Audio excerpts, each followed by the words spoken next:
Now you go back to where you belong, right? That's great. That's a great job. L'accord en cours de négociation ou de finalisation entre la République démocratique du Congo et les États-Unis d'Amérique est présenté par ses promoteurs comme un partenariat stratégique visant à la fois la stabilisation sécuritaire de l'Est de la RDC et le développement de son secteur minier. Cependant, derrière cette façade de gagnant-gagnant, de nombreuses voix s'élèvent pour souligner les risques et les potentielles conséquences négatives pour la RDC, accentuant les déséquilibres de pouvoir et la dépendance. Comme mentionné précédemment, les États-Unis cherchent principalement à sécuriser l'accès aux minerais critiques, cobalt, lithium, coltan, etc., dont la RDC est extrêmement riche. Cela se traduit par un accès privilégié exclusif aux gisements. Les entreprises américaines pourraient se voir accorder des droits d'exploration et d'exploitation sur des gisements clés, potentiellement avec des conditions plus favorables que d'autres investisseurs. Des discussions ont évoqué un accès exclusif en échange de garanties sécuritaires, un investissement massif et participation au capital. Des entreprises comme Cobalt Metal, soutenues par des figures comme Bill Gates et Jeff Bezos, sont déjà sur les rangs pour investir des milliards. Ces investissements, bien que nécessaires, impliquent une prise de contrôle significative des opérations minières par des acteurs étrangers, un contrôle des chaînes d'approvisionnement. L'objectif est d'intégrer les minerais congolais dans les chaînes d'approvisionnement américaines, réduisant ainsi la dépendance vis-à-vis de la Chine. Malgré les promesses de paix et de développement, plusieurs critiques et préoccupations majeures émergent concernant cet accord, notamment une atteinte potentielle à la souveraineté économique du Congo et un risque de dépendance accrue. En fait, en accordant un accès privilégié, voire exclusif aux États-Unis pour l'exploitation de ces minerais stratégiques, la RDC risque de remplacer une dépendance envers la Chine par une autre envers les États-Unis. Cela limite la marge de manœuvre du pays pour diversifier ses partenaires et négocier les meilleures conditions. Il y a également risque de conditions déséquilibrées. Il y a une crainte que l'urgence sécuritaire à l'Est pousse la RDC à accepter des conditions minières moins avantageuses, afin d'obtenir un soutien militaire rapide. L'histoire minière de la RDC est jonchée de contrats jugés léonins, et cet accord pourrait reproduire ce schéma si la transparence et l'équilibre ne sont pas garantis. Un manque de transformation locale. En fait, bien que la RDC insiste sur la transformation locale des minerais pour créer de la valeur ajoutée et des emplois, les exigences américaines se sont historiquement concentrées sur l'accès aux matières premières brutes. Un manque d'engagement américain sur cet aspect pourrait confiner la RDC à son rôle de simple pourvoyeur de minerais non transformés, limitant ainsi le développement industriel et les retombées économiques réelles pour le pays. Cet accord cache aussi de possibles impacts environnementaux et sociaux exacerbés. Une pression accrue sur les écosystèmes, l'intensification de l'exploitation minière pour répondre à la demande américaine en minerais critiques, cobalt, lithium, entraînera inévitablement une pression accrue sur les écosystèmes congolais.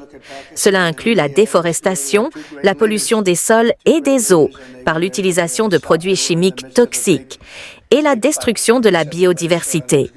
Les réglementations environnementales congolaises sont souvent faibles ou mal appliquées. Il y a aussi risque de déplacement de population et violation des droits humains. L'ouverture de nouvelles mines ou l'expansion des existantes peut entraîner des déplacements forcés de communautés locales, souvent sans compensation adéquate ni réinstallation digne. Les droits des populations autochtones et des communautés vivant des terres agricoles situées près des zones minières sont particulièrement menacés. Des antécédents d'abus liés aux forces de sécurité protégeant les sites miniers existent et ces risques pourraient être amplifiés par l'augmentation des opérations. On doit aussi parler du faible retombée pour les communautés locales. Souvent, les bénéfices de l'exploitation minière profitent principalement aux entreprises et à une élite, laissant les communautés locales dans la pauvreté, avec des infrastructures insuffisantes et un accès limité aux services de base, malgré la richesse extraite de leur sol. Cet accord cache également des risques de corruption et de mauvaise gouvernance, mais aussi une opacité des négociations. Le flou persistant autour des détails exacts de l'accord, malgré son importance stratégique, alimente les craintes de manque de transparence. Sans une divulgation complète des termes des contrats, il est difficile pour la société civile et les citoyens congolais de s'assurer que leurs intérêts sont protégés. Un possible renforcement de l'élite corrompue n'est pas à exclure. L'afflux de capitaux et d'intérêts étrangers dans un secteur minier déjà caractérisé par la corruption pourrait exacerber le problème si des mécanismes de contrôle rigoureux ne sont pas mis en place. Les pots de vin et corruption sont des effets nocifs connus de l'exploitation minière dans des contextes de gouvernance faible. Bien que l'accord vise la stabilité, la convoitise accrue autour des minerais pourrait paradoxalement attiser de nouvelles tensions et conflits pour le contrôle des sites miniers et mener à la pérennisation des conflits pour le contrôle des ressources, en particulier si les bénéfices ne sont pas partagés équitablement ou si des acteurs locaux se sentent lésés. Il existe également des doutes sur l'efficacité de l'aide sécuritaire que porte cet accord, qui risque de passer à côté de la résolution des causes profondes. En effet, le soutien militaire américain pourrait ne pas s'attaquer aux causes profondes de l'insécurité dans l'Est de la RDC, telles que la pauvreté, la mauvaise gouvernance locale, l'absence d'État et les dynamiques régionales complexes. Sans une approche holistique, la sécurité risque de rester précaire. Si le soutien sécuritaire implique l'armement ou la formation de forces militaires congolaises qui n'ont pas été réformées en profondeur, cela pourrait contribuer à des violations des droits humains par les forces de sécurité elles-mêmes. En bref, si l'accord minier avec les États-Unis offre à la RDC l'opportunité de diversifier ses partenaires et d'obtenir un soutien sécuritaire potentiellement vital, il porte en lui le risque de reproduire les erreurs du passé. Une vigilance extrême est requise pour s'assurer que les droits d'exploitation accordés ne se traduisent pas par une nouvelle forme de prédation des ressources, au détriment de la souveraineté nationale, de l'environnement et du bien-être des communautés congolaises. Either way, would you like to start? Ladies first, maybe. Okay. Thank you so much. Thank you very much. Thank you so much, Mr. President, for having us here. I think I can summarize my contribution in 3 main points. First of all, thank you and congratulations indeed for this remarkable milestone, which is putting an end to 30 years of conflict and of suffering, and which is redefining the perspectives that millions of Congolese and of citizens of the greater Great Lakes region will have.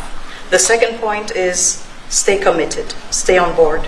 We need the United States to make sure that this agreement holds and that you hold us accountable. And the third point is, if you stay on board, I think there are so many perspectives that we can transform our partnerships through and that can usher in an era of prosperity, of growth, and of shared bilateral relationships that go well beyond the challenges that we've shared together and that can at least or finally focus on the potential and of the wealth that we can share. So again, our heartfelt gratitude to you on my behalf, but more importantly, on behalf of the people of the Democratic Republic of Congo.